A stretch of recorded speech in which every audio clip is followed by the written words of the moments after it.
तो कैसे हैं आप लोग। मैं देवराज चौहान आप सभी का स्वागत करता हूं अपने YouTube channel Devraj chemistry classes पर। तो हम आपके लिए हाजिर हो चुके हैं 12th क्लास की विलियन चैप्टर हमारा चल रहा है। ठीक है, विलियन चैप्टर की वीडियो को लेकर। ठीक है, आपके स्क्रीन पर स्क्रीन पर आपको दिख रहा होगा एक टॉपिक लिखा हुआ अणुसंख्य गुणधर्म। ये it is the most topic of this chapter. इस चैप्टर का सबसे मोस्ट इंपॉर्टेंट टॉपिक है। इसे इंग्लिश में बोलते हैं कोलिगेटिव प्रॉपर्टी। बोर्ड का ऐसा भी कोई सेट नहीं होगा, ठीक है, इस पर 101 या 200% ले लो, इस पर क्वेश्चन आएगा ही आएगा न्यूमेरिकल। ठीक है, अणुसंख्य गुणधर्म पर। ठीक है, अणुसंख्य गुणधर्म को बोलते हैं कोलिगेटिव प्रॉपर्टी। ठीक है, तो जितने भी हमारे यूपी में सेट बनते हैं उन हर सेट में इसका क्वेश्चन जरूर होता है। ठीक है, अणुसंख्य गुणधर्म क्या होते हैं? किसी विलयन, कोई विलयन है, किसी विलयन के वे गुण जो विलय के कणों की संख्या पर निर्भर करते हैं उन्हें बोलते हैं अणुसंख्या गुणधर्म। अगर हम विलय कम डिसॉल्व कर रहे हैं सॉल्यूशन में, मतलब सोल्यूट कम डिसॉल्व कर रहे हैं सॉल्यूशन के अंदर, तो प्रॉपर्टी कुछ और होगी। ज़्यादा डिसॉल्व कर रहे हैं तो प्रॉपर्टी कुछ और होगी। ठीक है, तो ऐसे गुणों क्या बोलेंगे? Colligative property. क्या बोलेंगे बच्चे? Colligative property. ठीक है, तो हम कोलिगेटिव प्रॉपर्टी लिखने जा रहे हैं जो भी होंगी, ध्यान रखिए। तो बच्चों जैसे कि आपको दिख रहा है हमारे अणुसंख्य गुणधर्म, पहला है वाष्प दाब में आपेक्षिक अवनमन, रिलेटिविटी इन वेपर प्रेशर। दूसरा है क्वथनांक में उन्नयन, elevation in boiling point. Third one हमारा क्या है? हिमांक में अवनमन, डिप्रेशन इन फ्रीजिंग पॉइंट। और लास्ट वन क्या है? परासरण दाब, ऑस्मोटिक प्रेशर। इसे क्या बोलते हैं? ऑस्मोटिक प्रेशर बोलते हैं बच्चे। ठीक है, पहला है वाष्प दाब में अवनमन। देखो बच्चों, वाष्प दाब में अवनमन तो बाद में करेंगे, पहले हम बात करते हैं वाष्प दाब क्या है। अवनमन तो बाद में ही होगा, अब जब होगा। पहले हम बात करते हैं बच्चे वाष्प दाब, वेपर प्रेशर क्या है। तो हमारी कुछ टर्म्स हैं, टर्मिनोलॉजी हैं लिक्विड की कंडीशन में, संघनन और वाष्पन, वेपराइजेशन और कंडेंसेशन।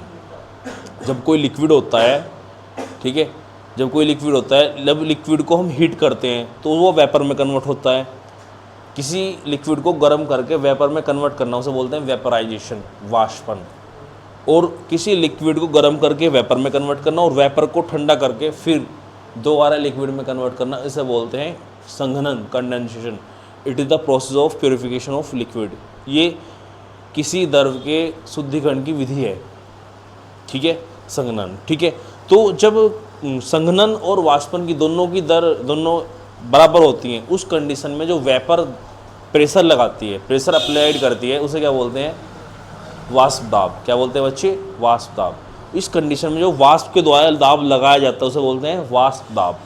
ठीक है, तो जैसे आप लोगों ने सबने देखा होगा अपने घरों में, जैसे तुम उसमें कोई बर्तन है, पोट पे पानी गर्म कर रहे हैं, उस पर तुमने प्लेट वगैरह रख दी है, तो उसको हीट करे लगातार, वो वेपर निकल रही है और वो बार बार खड़खड़ ऐसे हीट आवाज़ वॉइस करेगी, तो वो क्या कर रही है? वेपर उस पर क्या लगा रही है? प्रेशर अप्लाई कर रही है। तो उस कंडीशन में क्या है? वो क्या है? Vapour pressure. क्या है बच्चे? Vapour pressure. अब इसे बोलते हैं वेपर प्रेशर, वाष्प दाब। वाष्प दाब में अवनमन कैसे होगा? अब क्या है बच्चे, जब किसी विलयन में हम कोई अवाष्पशील पदार्थ मिला देते हैं, जैसे कोई विलयन है, विलयन में हम अवाष्पशील पदार्थ, मतलब नॉन वोलेटाइल सब्सटेंस, उसे क्या बोलते हैं? Non volatile substance. अवाष्पशील पदार्थ को क्या बोलते हैं बच्चे? Non volatile substance. जब कोई हम उसके अंदर अवाष्पशील पदार्थ मिला देते हैं तो विलयन के वाष्प दाब में कमी आ जाती है, उसके वेपर प्रेशर क्या होता है? डिक्रीज हो जाता है धीरे धीरे। इस कंडीशन को क्या बोलते हैं? वाष्प दाब में आपेक्षिक अवनमन। ठीक है, यहाँ ध्यान देंगे। तो जैसे कि बच्चों हमने 2 एक्सपेरिमेंट दिखाए गए, मतलब एक में तो नॉर्मल वाटर है और दूसरे में हमने क्या मिला दिया? Non volatile substance. अब ये बात क्या करते हैं? नॉन वोलेटाइल सब्सटेंस क्या होते हैं? ऐसे सब्सटेंस जिनकी वेपर जल्दी से नहीं बनती हैं। जितने भी इलेक्ट्रोवेलेंट कंपाउंड, मतलब वैद्युत संयोजी यौगिक होते हैं या आयनिक कंपाउंड होते हैं, वे सब क्या होते हैं? Non volatile substance. जैसे सोडियम क्लोराइड है, सोडियम क्लोराइड से आप सब वेल नोन हो, सबको पता है सोडियम क्लोराइड क्या होता है। पर जितने भी हमारे आयनिक कंपाउंड होते हैं सारे के सारे क्या होते हैं? नॉन वोलेटाइल सब्सटेंस होते हैं। ठीक है, बट जो सोडियम क्लोराइड है सबको वेल नोन है भाई क्या है। इसलिए मैं कभी सोचो कि सर सोडियम क्लोराइड का नाम ले रहे, कभी वही एकमात्र क्या हो नॉन वोलेटाइल सब्सटेंस, ऐसा नहीं है। जितने भी आयनिक कंपाउंड होते हैं हमारे सब नॉन वोलेटाइल सब्सटेंस होते हैं। ठीक है, तो इसमें हमने नॉन वोलेटाइल सब्सटेंस बना मिक्स किया तो वेपर कम बनी, इस पर ज़्यादा बन रही थी, तो कमी आई थोड़ी सी, तो इन्हें क्या बोलते हैं, वेपर प्रेशर में डिक्रीज़ हो रहा है। ठीक है, फॉर्मूला क्या है कि vapour pressure, relativity in vapour pressure का P minus P S upon P. P क्या है यहाँ पे, वेपर प्रेशर। पी एस क्या है यहाँ पे, डिप्रेशन जो कमी आई, जो लेक आई उसके अंदर, वो है पी एस। और पी क्या है यहाँ पे, वेपर प्रेशर। ठीक है, ये हमारा बच्चे फॉर्मूला है। अब नेक्स्ट को पढ़ेंगे। अब जब देखो नेक्स्ट हमारी कोलिगेटिव प्रॉपर्टी क्या है बच्चे, क्वथनांक में उन्नयन, एवोल्यूशन इन बॉइलिंग पॉइंट। अब पहले हम बात करेंगे बॉइलिंग पॉइंट क्या है, एवोल्यूशन तो बाद में होगा। देख बॉइलिंग पॉइंट क्या होता है बच्चे, कोई लिक्विड है जिस टेम्परेचर पे वो बॉईल होता है उसे क्या बोलते हैं, बॉइलिंग पॉइंट। वह ताप जिस पर कोई द्रव उबलता है उसे क्या बोलते हैं, क्वथनांक बोलते हैं। ठीक है, इसे क्या बोलते हैं बच्चे, क्वथनांक या बॉइलिंग पॉइंट बोलते हैं। ठीक है, अब उन्नयन कैसा होगा, अब हमने क्या किया था, सॉल्यूशन में क्या मिक्स किया था, non volatile substance. Vapour pressure उसका क्या हो रहा है, डिक्रीज। नेक्स्ट प्रॉपर्टी क्या है, बॉइलिंग पॉइंट। बॉइलिंग पॉइंट में क्या हो रहा है, इंक्रीजनेस आ रही है। मिला मिक्स हम क्या कर रहे हैं, नॉन वोलेटाइल सब्सटेंस। प्रॉपर्टी अलग अलग शो हो रही है, इसी को तो क्या बोलते हैं, कोलिगेटिव प्रॉपर्टी। तो इसमें ग्राफ होता है ऐसे। ठीक है, जैसे इसमें नॉन वे सब्सटेंस मिक्स करते हैं तो धीरे धीरे धीरे धीरे राइज करता है और राइज करेगा। ठीक है, टेम्परेचर। ठीक है, ये हमारा सब्सटेंस होता है। तो धीरे जब हमारा सब्सटेंस जितना मिक्स करेंगे नॉन वेल सब्सटेंस उतना राइज करेगा। फॉर एग्जांपल अगर हम बात करें, नॉर्मली हमारा जो वाटर है वो 100 डिग्री सेल्सियस बॉईल होता है। मतलब वाटर का बॉइलिंग पॉइंट क्या है, 100 डिग्री सेल्सियस। अगर उसके अंदर हम जितना ज़्यादा नॉन वोलेटाइल सब्सटेंस मिक्स करेंगे उतना ज़्यादा उसका बॉइलिंग पॉइंट राइज होगा। क्या होगा, उसका बॉइलिंग पॉइंट राइज होगा। और इसको डेल्टा टीबी से रिप्रेजेंट करते हैं, डिफरेंस इन बॉइलिंग।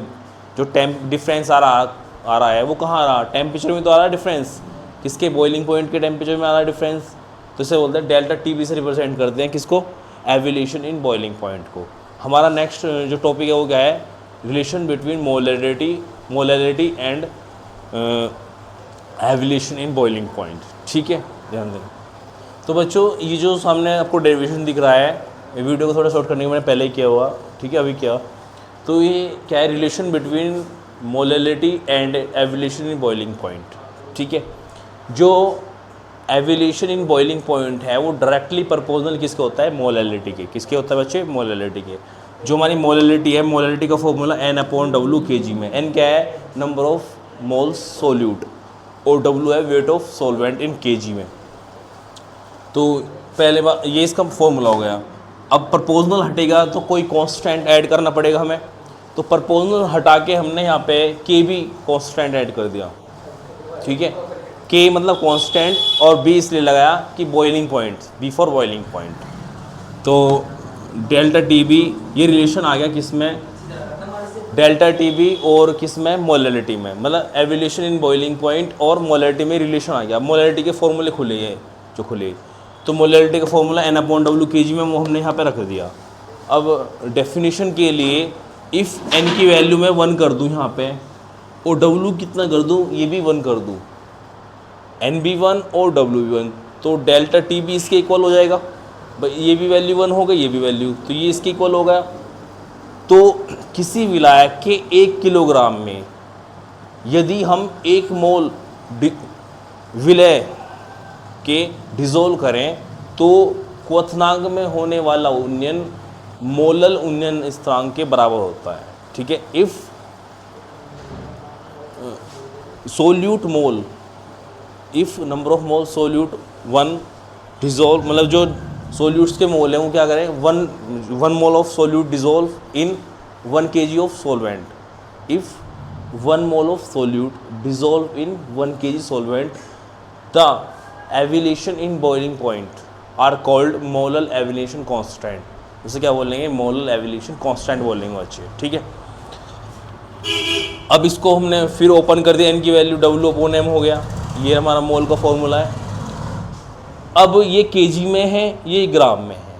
अगर वो ग्राम में देता है क्वेश्चन में, kg में हमें बार बार कन्वर्ट करना पड़ेगा।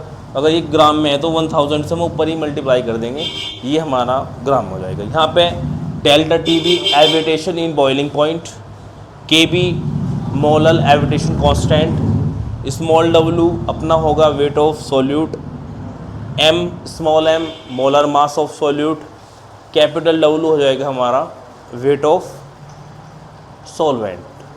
ठीक है, अब इस पर क्वेश्चन देखेंगे बच्चे अच्छे से।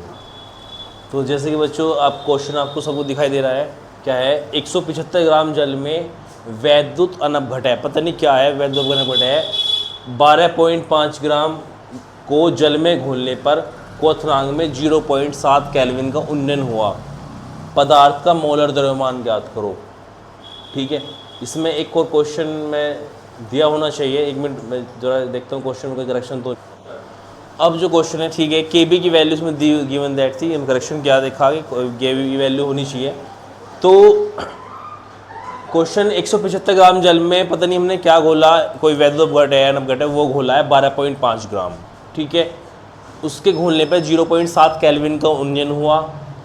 तो क्या हम निकालना, पदार्थ का मोलर द्रव्यमान निकालना है, के बी उसने दिया है। तो सबसे पहले ऐसी स्थिति में फॉर्मूला लिख लेंगे, मैंने जो बोल रखा बच्चा क्वेश्चन में, फॉर्मूला हमारा है डेल्टा टी बी बराबर के बी गुना स्मॉल डब्लू गुना 1000 एम गुना कैपिटल डब्लू।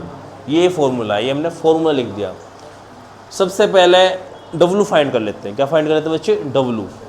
अब ग्राम में ये है 175 ग्राम, 175 ग्राम और 12.5 ग्राम है, दो चीज़ ग्राम में दी हैं। तो बड़ी वैल्यू कौन सी है, 175, छोटी वैल्यू कौन सी बच्चे, 12.5 ग्राम। तो स्मॉल डब्लू 12.5 होगा और कैपिटल डब्लू क्या होगा, 175। तो स्मॉल डब्लू छोटा बनाया इसलिए 12.5 ग्राम, अपना कैपिटल डब्लू होगा 175 ग्राम।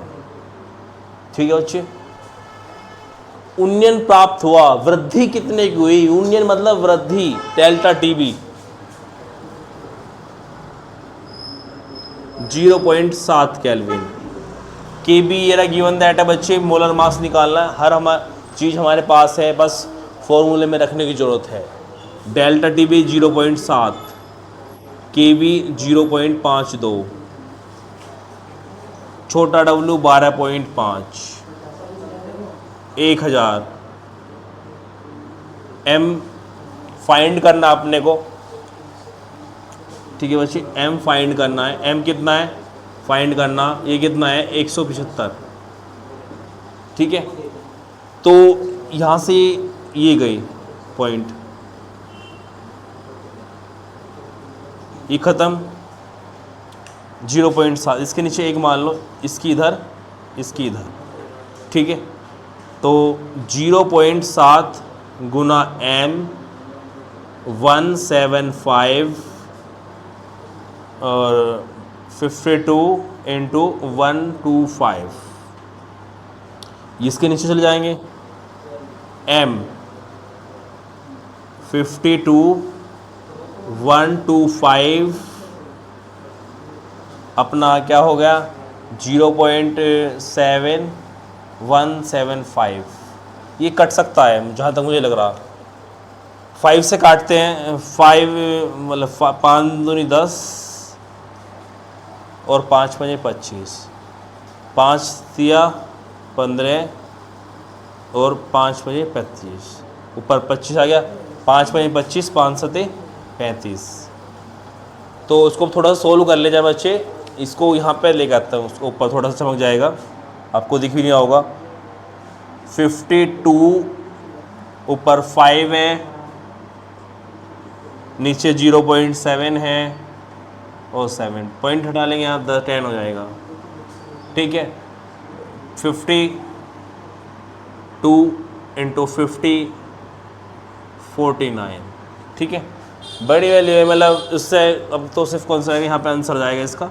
ठीक है, ग्राम में जाएगा, अब कैलकुलेशन है। ठीक है बच्चे, इसकी जितने भी देखो आपने दो कोलिगेटिव प्रॉपर्टी पढ़े बच्चे आज, इन दोनों कोलिगेटिव प्रॉपर्टी के, उसमें तो पहले वाली में तो है ही न्यूमेरिकल, सेकंड वाली में न्यूमेरिकल है। सारे प्रैक्टिस के जो न्यूमेरिकल हैं उसकी जो PDF है वो इस वीडियो के डिस्क्रिप्शन बॉक्स में होगी, क्योंकि काफ़ी न्यूमेरिकल हैं, काम ज़्यादा होगा।